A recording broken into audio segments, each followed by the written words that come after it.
Assalamualaikum warahmatullahi wabarakatuh. Selamat pagi pada siswa SMK KT2 kelas 10. Kita bertemu kembali dalam kegiatan pembelajaran jarak jauh atau kita kenal dengan PJJ atau disebut juga dengan pembelajaran secara daring. Semoga kalian semua pada pagi hari ini dalam keadaan sehat walafiat, tidak kurang suatu apa. Dan saya ingatkan tetap jaga kesehatan, ikuti protokol pencegahan COVID-19 dengan 3M, memakai masker, mencuci tangan pakai sabun, dan menjaga jarak. Para siswa sekalian, mata pelajaran kimia pada pertemuan yang ke-8 ini, saya akan melanjutkan materi yang sudah saya sampaikan pada pertemuan yang ke-7, yaitu subpokok bahasan tentang ikatan kovalen. Sebagaimana sudah saya sampaikan pada minggu yang lalu, bahwa ikatan kimia terdiri dari yang pertama adalah ikatan ion, kemudian yang kedua ikatan kovalen, dan yang ketiga adalah ikatan logam. Ikatan ion kemarin sudah saya terangkan, bahwa ikatan ion adalah ikatan yang terjadi antar atom-atom yang bermuatan. Nah, atom-atom yang bermuatan ini melakukan ikatan disebut dengan ikatan ion. Kenapa bermuatan? Karena atom-atom itu ada kecenderungan untuk melepaskan elektron dan menangkap elektron. Atom-atom yang melepaskan elektron nanti dia akan bermuatan positif, sedangkan atom-atom yang menangkap elektron akan bermuatan negatif. Nah, yang atom-atom yang bermuatan positif dan atom-atom yang bermuatan negatif tadi akan melakukan ikatan, namanya ikatan ion. Berarti kesimpulannya ikatan ion itu ada yang melepaskan elektron dan ada yang menangkap elektron. Itu yang sudah saya bahas minggu yang lalu. Kemudian pada pertemuan hari ini saya akan melanjutkan, yaitu tentang ikatan kovalen. Apa bedanya dengan ikatan ion? Ikatan kovalen adalah ikatan yang terjadi karena adanya penggunaan pasangan elektron secara bersama dari atom-atom yang berikatan sehingga menjadi stabil. Jadi dalam ikatan kovalen itu ada penggunaan pasangan elektron. Kalau dalam ikatan ion ada yang melepaskan, ada yang menangkap, ada yang bermuatan positif, ada yang bermuatan negatif. Tapi kalau dalam ikatan kovalen itu adanya penggunaan bersama pasangan elektron. Jadi elektron itu digunakan oleh kedua atom tersebut sehingga dia melakukan ikatan. Nah, ikatan seperti itu namanya ikatan kovalen. Nah, semoga para siswa bisa memahami antara beda dengan ikatan ion dengan ikatan kovalen. Kemudian penggunaan elektron secara bersama digambarkan dalam bentuk titik elektron atau dalam bentuk tanda silang atau dalam bentuk bulatan kecil. Nah, ini. Jadi elektron-elektron yang dipakai bersama antar atom-atom yang berikatan biasanya digambarkan dalam bentuk titik, dalam bentuk tanda silang, ataupun dalam bentuk bulatan kecil. Tujuannya apa? Tujuannya adalah untuk mempermudah kita memahami tentang proses terjadinya ikatan kovalen tersebut. Kemudian tanda-tanda tersebut merupakan rumus elektron atau titik elektron yang menggambarkan elektron valensi dari masing-masing atom yang berikatan. Jadi tadi ada gambar titik, kemudian gambar bulatan kecil atau tanda silang. itu hanya untuk menggambarkan elektron valensi. Ini tidak digambarkan semua elektronnya, tapi hanya elektron valensinya atau elektron keluarnya. Yang digambarkan titik, silang, atau bulatan kecil.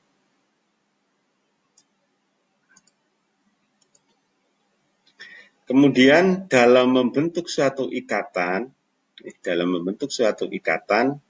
ikatan kovalen memiliki simbol-simbol. Apa saja simbolnya? Simbol-simbol dalam ikatan kovalen. Yang pertama adalah garis satu untuk melambangkan ikatan kovalen tunggal. Jadi antar atom itu biasanya diberi garis. Kalau garisnya satu, ini berarti ikatannya kovalen tunggal. Berarti elektron yang dipakai secara bersama itu hanya ada satu pasang elektron. Kemudian kalau garisnya 2 atau garisnya 3 itu melambangkan ikatan kovalen rangkap 3. Ini berarti kalau ada strip 2 berarti ada 2 pasang elektron yang dipakai bersama. Kalau ada 3, stripnya 3, ini berarti ada 3 pasang elektron yang dipakai bersama.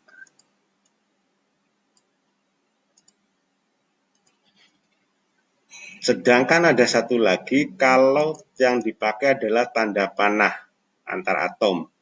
Berarti nanti itu melambangkan ikatan kovalen koordinat. Jadi ikatan kovalen itu ada tunggal, rangkap 2, rangkap 3, dan ikatan kovalen koordinat.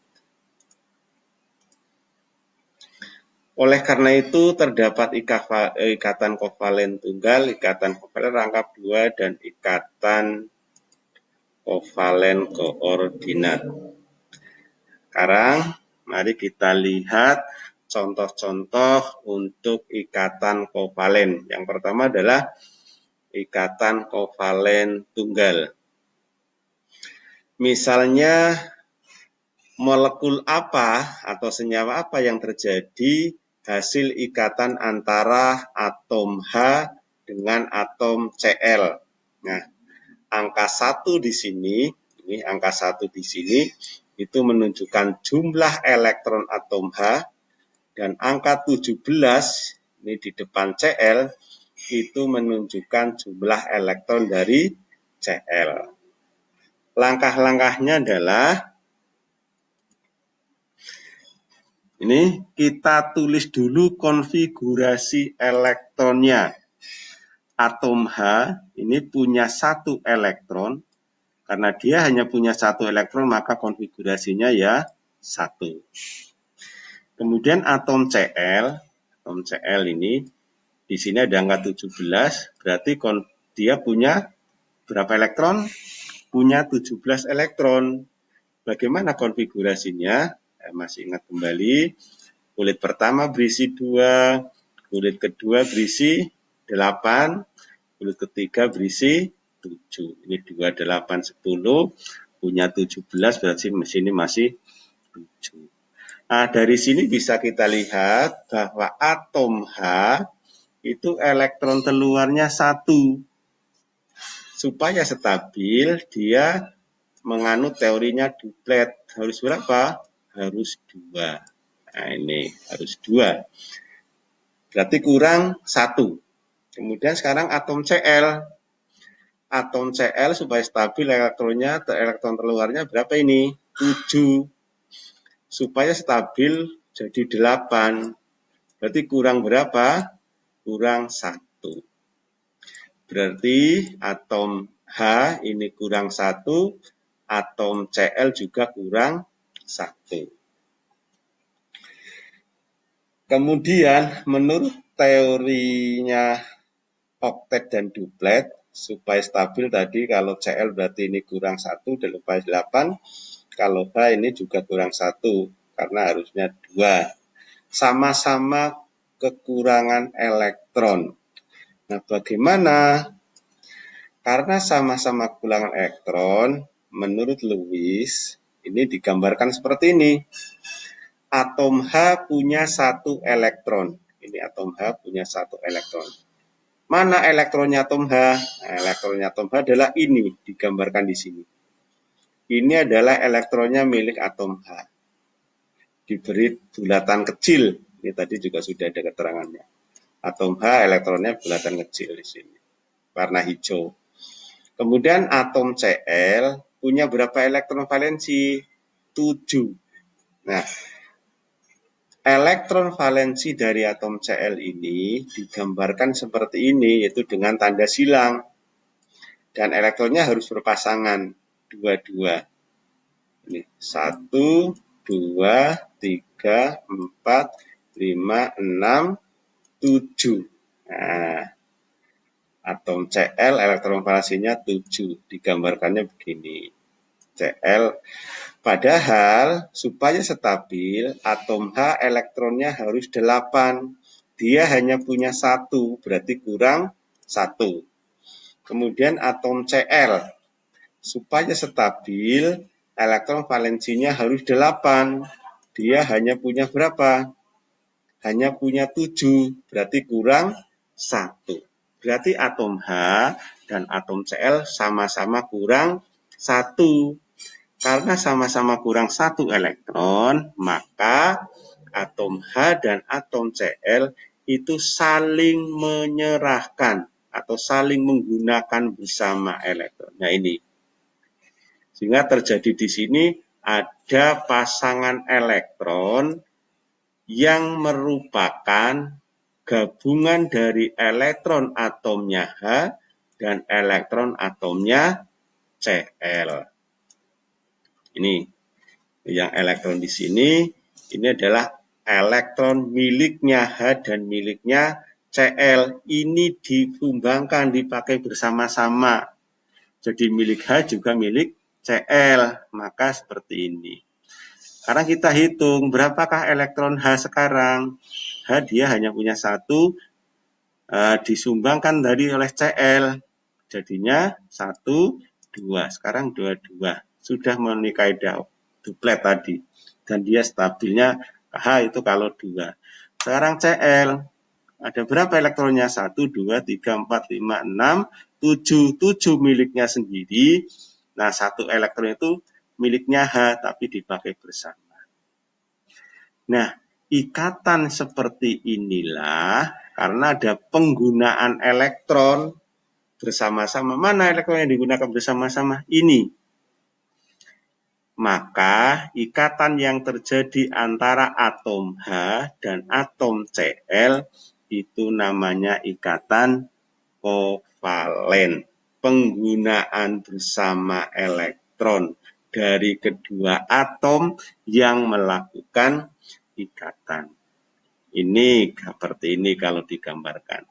Kemudian kalau ditulis rumus bangunnya begini, seperti tadi saya terangkan, ini yang berikatan adalah hanya 1 pasang elektron. Maka di sini adalah strip 1 antara atom H dan atom Cl.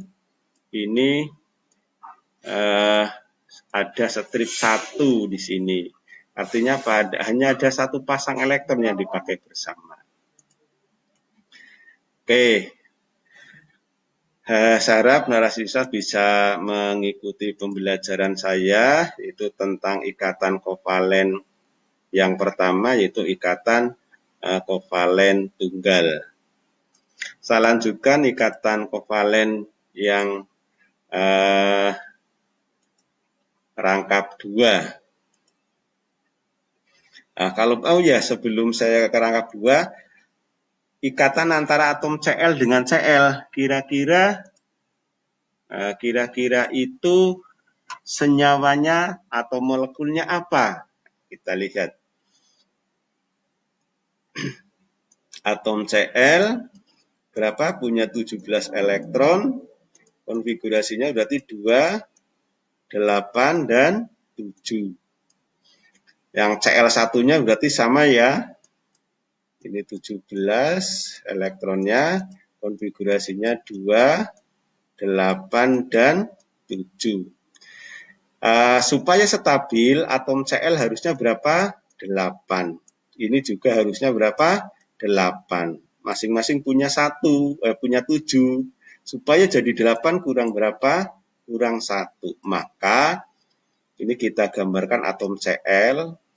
Nah, kita pakai tanda silang. Ini misalnya atom Cl punya 7. Berarti di sini 22 begitu pasangannya. Kemudian di sini hanya 1. Kemudian Cl1-nya, ini Cl1-nya, dia juga punya 7. Kalau ini pakai lingkar titik ya, saya beri titik elektronnya. Nah, begini, kemudian 1 elektron di sini. Nah, sekarang 1 elektron dari Cl ini yang tanda silang, dan 1 elektron yang dari sini, ini elektronnya dipakai bersama. Nah, ini dipakai bersama. Jadi 1 elektron ini miliknya Cl di sini, juga miliknya Cl yang kiri dan kanan. Ini sudah berikatan ini namanya. Dan ikatan itu karena saling menggunakan bersama satu pasang elektron ini. Ini Cl dari sini 1, dari sini 1 kan jadi satu pasang. Ini. Kalau dihitung sekarang jadi berapa elektron terluar dari Cl? Ya, kita hitung. 1, 2, 3, 4, 5, 6, 7, tambah dari sini 8. Sudah sama 8. Yang Cl di sini juga sama. Kita hitung 1, 2, 3, 4, 5, 6, 7, 8. Nah, sekarang atom Cl itu sudah sama-sama 8 elektronnya. Nah, kalau seperti ini, kemudian dituliskan rumus molekulnya adalah Cl, ada berapa Cl-nya? 2. Inilah rumus molekulnya, hasil ikatan antara atom Cl dan atom Cl. Oke.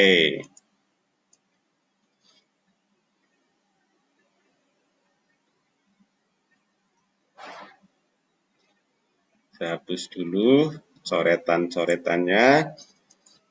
Kita lihat, ini penjelasannya. Konfigurasi elektron Cl287. Tuh. Elektron valensinya berapa? 7 elektron terluarnya. Kemudian, nah ini kalau digambarkan seperti ini. Tadi saya terangkan, ini elektronnya dari elektron Cl. Di sini ini yang beri tanda bulatan kecil. 1, 2, 3, 4, 5, 6, 7. Yang ini elektron terluarnya diberi tanda silang 7. Nah, satu pasang ini, satu dari Cl ini, elektron dari Cl yang satu, yang tanda silang dari sini ini berikatan. Ada satu pasang. Ini dipakai bersama. Baik Cl yang kiri maupun Cl yang kanan. Nah, seperti ini namanya ikatan kovalen tunggal.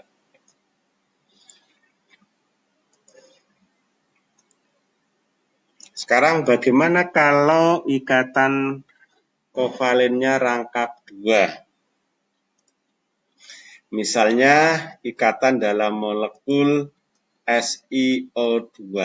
Kan molekul SiO2. Seperti apa proses terbentuknya molekul SiO2? Sama seperti tadi, Si itu punya 14 elektron, berarti kita harus tahu dulu elektronnya.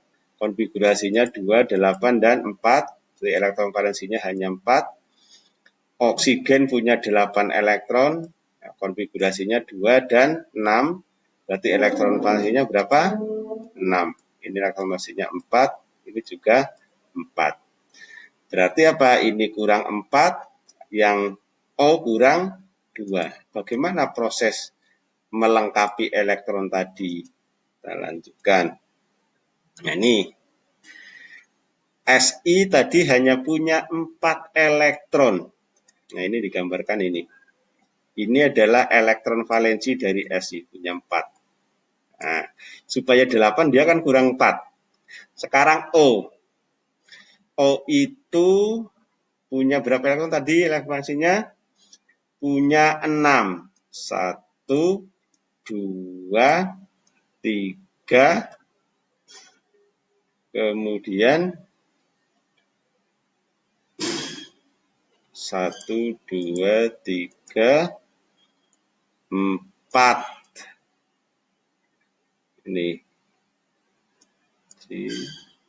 Ini harusnya tidak ada, ini maaf, ini harusnya tidak ada. Ini juga harusnya tidak ada. Oh, di sini adalah punya 6 ya. 1, 2, 3, 4, 5, 6. Kemudian S punya 4, 1, 2, 3, 4. Supaya 8, maka SI kan kurang 4. Maka 2 elektron ini disumbangkan dari O ini. Ini tadi tidak ada ya, tidak ada elektron, maaf, ini tadi keliru. Ini 2 elektron, ini 2 elektron, ini 2 elektron 6. Nah, 2 elektron ini dipakai bersama dengan Si, dengan atom Si. Nah, kalau hanya 1 O, berarti elektron dari atom Si itu baru berapa? 1, 2, 3, 4, 5, 6. Baru berapa? Baru 6. 1, 2, 3, 4, 5, 6. Padahal Si harus berapa? Harus 8. Karena harus 8, maka Si itu akan berikatan dengan atom O yang lain. Nah, dia akan berikatan dengan atom yang lain. Jadi ini ada O yang mendekat ke sini. Ini elektron valensi dari atom O. Ada berapa tadi? Ada 6. 1, 2, 3, 4, 5, 6. Nah, 2 elektron dari O ini dipakai bersama dengan 2 pasang elektron dari atom Si. Nah, sekarang kita hitung berapakah elektronnya masing-masing, sudah 8 atau belum. Sudah 8 atau belum. Ini tidak saya hitung karena tadi kesalahan penulisan. Sekarang kita hitung atom masing-masing, elektron valensi dari masing-masing atom. Atom O 1, 2, 3, 4, 5, 6, 7, 8. Nah, atom O berarti sudah memenuhi kaidah oktet, sudah 8 elektron. Kemudian Si 1, 2, 3, 4, 5, 6, 7, 8. Juga sudah 8. Sekarang O yang satunya 1, 2, 3, 4, 5, 6, 7, 8. Jadi, ikatan antara atom S dengan atom O itu senyawa atau molekul yang terbentuk adalah Si, ini S ini, O dengan O. O-nya ada berapa? Ada 2. Nah, inilah SiO2. Ikatan antara atom Si dan atom O akan membentuk SiO2 dan jenis ikatannya adalah ikatan kovalen. Oke, para siswa semua, ini ikatan rangkap 2. Oh, rangkap 2, Pak? Iya, karena di sini ada 2 pasang elektron yang dipakai bersama. Namanya ikatan rangkap. Kemudian bagaimana kalau ikatannya rangkap 3? Oh, sini bisa masih ada yang rangkap 2. O dengan O akan terbentuk O2. Prosesnya bagaimana ini? Atom O elektronnya 8, konfigurasinya 2 dan 6. Kemudian elektron valensinya 6, ini digambarkan begini. Ini atom O ada 6, ini juga atom O ada 6. Karena masing-masing punya 6 elektron, berarti dia supaya 8 kurang 2, maka akan digunakan bersama ini. Elektron ini dipakai bersama oleh O yang kiri dan O yang kanan. Dan elektron ini dimiliki keduanya, milik O yang kiri dan O yang kanan. Dan kalau dihitung, elektronnya ya 1, 2, 3, 4, 5, 6, 7, 8. Sudah 8. Kemudian yang satunya ini juga sudah 8. 1, 2, 3, 4, 5, 6, 7, 8. Ini juga sudah 8. Oke, sehingga senyawa yang terbentuk adalah O2. Ada 2 O berarti. Rumus bangunnya ini.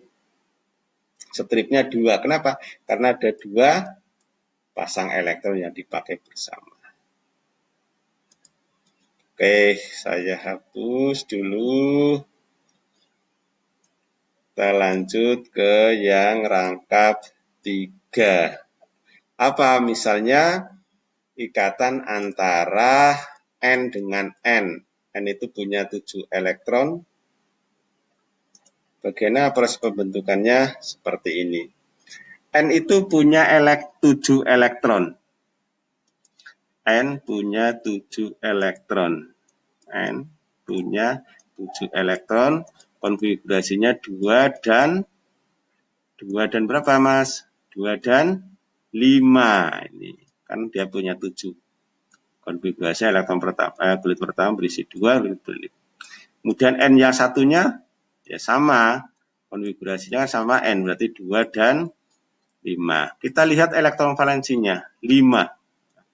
Kita gambarkan di sini atom N. Yang satu dengan bulatan kecil, ini ada 5.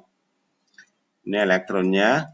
Ini elektronnya N. N yang satunya, elektron terluarnya ini pakai tanda silang. Kalau ini pakai bulatan kecil. Ini juga 5, 1, 2, 3, 4, 5. Nah, karena masing-masing kurang 3, ini kan berarti supaya 8 kurang 3 elektron, ini juga kurang 3 elektron. Ini mendekat.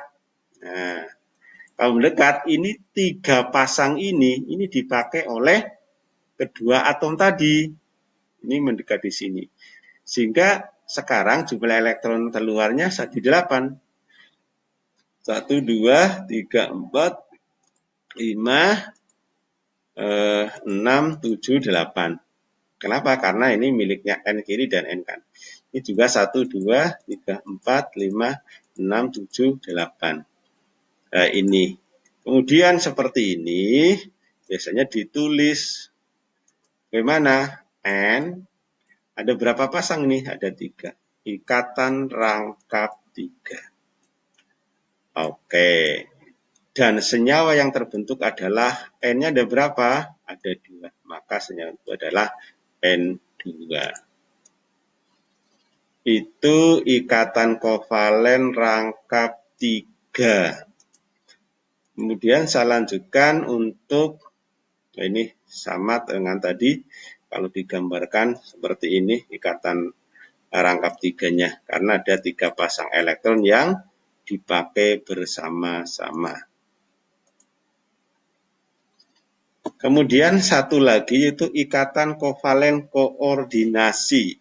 Ikatan kovalen koordinasi adalah ikatan yang terjadi karena penggunaan pasangan elektron bersama, tetapi pasangan elektron tersebut hanya berasal dari salah satu atom yang berikatan. Kalau ikatan rangkap tadi 2, 3 maupun tunggal, itu sumber elektronnya dari kedua atom. Tapi kalau koordinasi sumber elektronnya berasal dari salah satu atom. Nanti kita lihat di contoh saja supaya jelas. Contohnya adalah antara S dan O. S dan O. S itu punya 6 elektron, valensi O juga punya 6. Supaya 8 kan masing-masing kurang 2. Nah, ini gambarnya gini. O yang ini 6, S-nya di sini juga punya 6, digambarkan begini. Nah, elektron dari O, ini 2 disumbangkan ke S juga menyumbangkan 2 di sini. Ini, menyumbangkan 2 juga di sini. Kemudian S sekarang, O sekarang sudah berapa elektronnya? 1, 2, 3, 4, 5, 6, 7, 8. Sudah terpenuhi 8. Kemudian S yang ini 1, 2, 3, 4, 5, 6, 7, 8. Ini juga sudah terpenuhi. Nah, tetapi ada O yang lain yang nempel di sini. O itu hanya punya 6. 1, 2, 3, 4, 5, 6. Tapi ikatan antara S dan O yang di sini ini hanya berasal dari S ini. Elektronnya hanya berasal dari S. Jadi O di sini tidak menyumbangkan elektron. Tidak menyumbangkan elektron ke S. Kalau di sini menyumbangkan ke sini, tapi yang ini tidak. Hanya nempel saja. Nah, ikatan seperti itulah nanti yang disebut dengan ikatan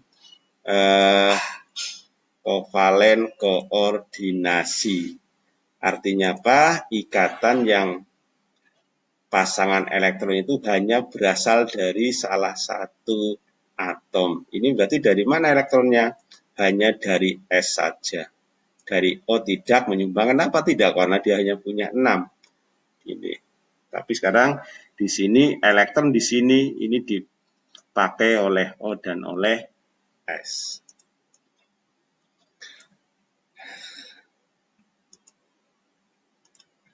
Lanjut, oh ya sudah selesai, berarti kita yang terakhir ini, itu ikatan logam. Kalau ini ikatan logam, elektron valensi pada atom-atom unsur logam mudah lepas.